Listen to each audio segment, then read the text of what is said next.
ఈరోజైతే ఆలు చిప్స్ బజ్జీ అయితే వేస్తున్నాను. ఇప్పుడు చిప్స్ ఈ విధంగా అయితే మనం గ్రేటర్‌తో తీసుకుంటాం కదా! ఈ విధంగా అయితే వీడియోలో చూపిస్తున్న విధంగా పీల్ తీసేసుకొని ఇప్పుడు పొటాటోని అయితే ఈ విధంగా గ్రేట్ చేసుకోవాలి. చూసారు కదా!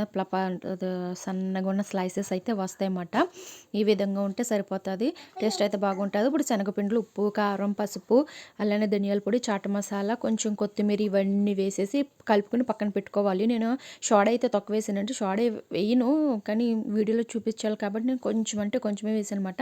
ఇప్పుడు మరుగుతున్న వేడి నూనెలో ఇలాగ ఈ బజ్జీల కింద వేసేసుకోవడం అంటే టేస్ట్ అయితే బాగుంటుంది.